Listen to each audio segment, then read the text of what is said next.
Find insight, guidance, and answers. Tune into Spirit with radio medium Laura Lee.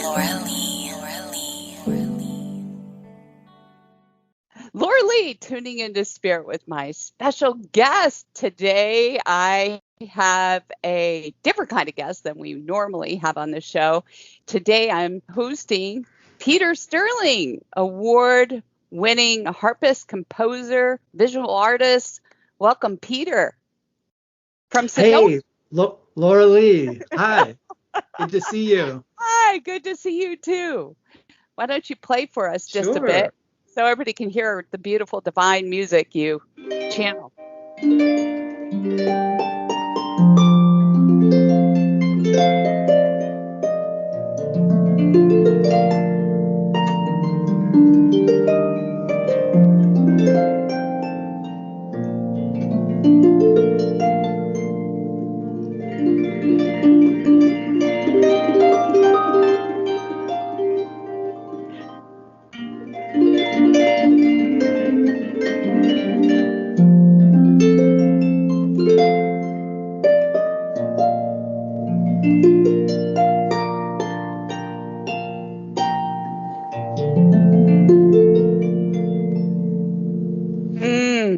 Thank you, Peter. That is just beautiful. And I know that would be a treat for a lot of people here who tune into the radio show because they wouldn't normally hear that kind of music. So thank you for sharing your beautiful gift with all of us. It's my pleasure. Yeah. Where do you get your inspiration to compose? Well, my original inspiration to play the harp came to me here where I live in Sedona 30 years ago when I was on my spiritual vision quest, living in my Volkswagen van for 3 years and doing all sorts of crazy things to open myself up to the universe. And in a nutshell, all of a sudden in my vision quest, I had visions of angels coming to me, and I heard celestial music in the middle of my head when I was out in the forest sitting in the silence. And then it became louder and louder, and then the angels appeared and we started communicating, and they told me my mission, which I was asking to be revealed to me, was to play the harp and to channel the angels' music for this time at the dawning of the golden age, to help to raise the vibration, because music has a way of shifting consciousness, and it can really pluck on the heartstrings of people and help them to remember the truth of who they are and the true nature of God. And that's always really what's behind my music. That was the original mission I was given, and now it's been 30 years. My first album I recorded, in 1993. So it's, almost 30 years ago. Wow. And so each time you compose a new album or more music, it comes still through that channel. Of course. I just sit down at the harp and I just kind of open myself up to universe and the angelic circuit of light that I'm connected to, and just allow the muses to express through me.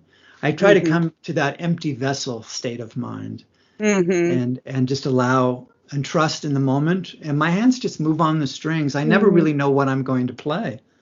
My album that came out last year, Sanctuary of Light, which has won a lot of awards, this was just a pure channeling from start to finish, just free-flowing harp melodies, and then I orchestrated it over a year with other sounds. But that's how I generally do it. I just sit down and it just comes out.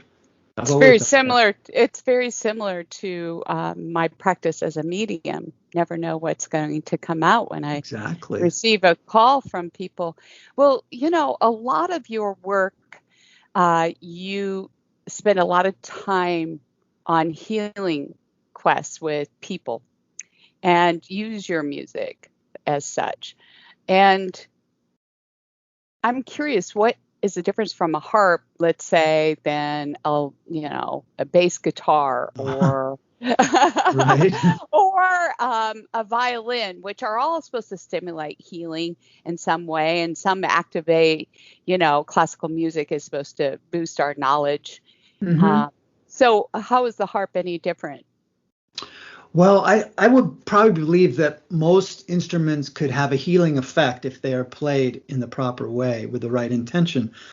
But as far as the harp goes, the harp is a mythical instrument. It's a legendary instrument. And there's many stories throughout many cultures the world over of the healing power of the harp. This is perhaps, the harp is the most sacred instrument known to man. They have found harps that are 5,000 years old in Iraq and ancient Samaria that were excavated, played in the royal courts from 5,000 years ago. 4,000 years ago in Egypt, when I toured the Egyptian pyramids and temples, they have engravings of the harp player on the temple wall. So it was played in the healing temples of Egypt, in Mesopotamia, in Greece, in Israel. During the time of Jesus, the harp was played. King David played the harp and would go into trance, and he composed the Psalms of the Old Testament, playing on the lyre harp. Merlin, the magician, throughout the British Isles and the Bardic Tales, he always had a harp with him to cast, to make enchantments and to cast magical spells, with the fairies and everything. So it's found all over the world, and the reason is because of the way the harp is built, the structure, and the harmonic tones that come off the harp. There's nothing that sounds like that. I wish we had some more time, and we will come back, but Peter's latest album is called The Winding Road, and where can they find it, Peter? It's called The Winding Way, and now it drops on August 13th. It's in pre-order now on Amazon, so just search Peter Sterling, The Winding Way. Maybe Laura will supply the link, and go help me with the pre-order. Would be awesome. Thank you. I will. And remember that our call lines are open, and all you have to do is sign up at radiomediumlauralee.com. I look forward to hearing from you. Aw.